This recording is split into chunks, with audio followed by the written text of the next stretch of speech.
तर पंतप्रधान नरेंद्र मोदी आज जळगाव दौऱ्यावर येतात आणि युक्रेन दौऱ्याहून मायदेशी परतल्यानंतर मोदी आता थेट महाराष्ट्राच्या दौऱ्यावर येणार आहेत। आज जळगाव जिल्ह्यामध्ये लखपती दीदी चा मेळावा होणार आहे आणि महिलांच्या आर्थिक उन्नतीसाठी केंद्र सरकारने लखपती दीदी योजना सुरू केली आहे। महाराष्ट्रामध्ये या योजनेचा शुभारंभ पंतप्रधान नरेंद्र मोदी करणार आहेत। राज्यातल्या 11 लाख महिलांना प्रमाणपत्र देण्यात येणार आहे। जळगाव विमानतळासमोर 100 एकर जागेमध्ये लखपती दीदी कार्यक्रमाची जय्यत तयारी करण्यात आली आहे आणि या कार्यक्रमाला जवळपास 1 ते 1.5 लाख बचत गटाच्या महिलांची उपस्थिती राहील असा अंदाज आहे।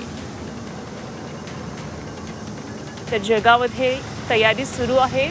आणखी सविस्तर माहिती जाणून घेऊया। आमचे प्रतिनिधी योगेश खरे सध्या आपल्याबरोबर जोडले जातात। तर पंतप्रधान नरेंद्र मोदी यांच्या या जळगाव दौऱ्याकडे सर्वांचं लक्ष असणार आहे। युक्रेन दौऱ्यावरून नुकतेच मायदेशी मोदी परतलेत आणि आता थेट महाराष्ट्राच्या दौऱ्यावर आज ते येतात। योगेश खरे या संपूर्ण घडामोडींवर लक्ष ठेवलेत आमचे प्रतिनिधी। थेट जाऊया योगेशकडे। योगेश, आज पंतप्रधानांचा महाराष्ट्र दौरा असणार आहे। जळगावमध्ये ते आज येतात। लखपती दीदींचा मेळावा असणार आहे। कशी नेमकी सगळी तयारी दिसते मोदींच्या या दौऱ्याच्या पार्श्वभूमीवर?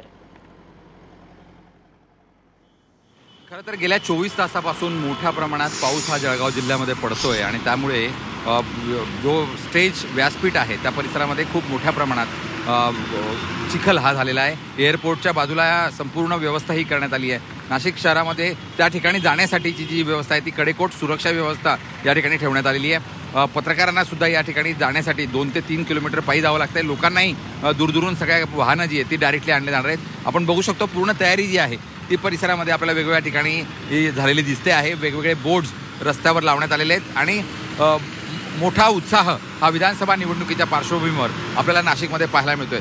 सर्वात महत्त्वाचं म्हणजे या शहरामध्ये आज चर्चा होती ती एकनाथ खडसे यांच्या प्रवेशाची।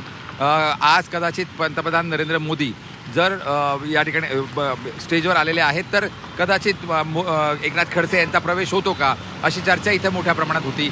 मात्र एकनाथ खडसे यांनी याला पूर्ण विराम दिलेला आहे। त्यांना निमंत्रण नसल्यामुळे ते आता या सभेला येणार नाही हे स्पष्ट झालं आहे। त्यामुळे एकूणच भाजपमध्ये शिस्त आहे काय ही चर्चा या निमित्तानं सुरू झाली आहे। अनुपमा, ठीक, निश्चितच या संपूर्ण राजकीय घडामोडींवर सुद्धा लक्ष जरूर ठेवून राहा योगेश। वेळोवेळी आपल्याकडून माहिती जाणून घेत राहू। तुर्तास धन्यवाद दिलेल्या माहितीसाठी।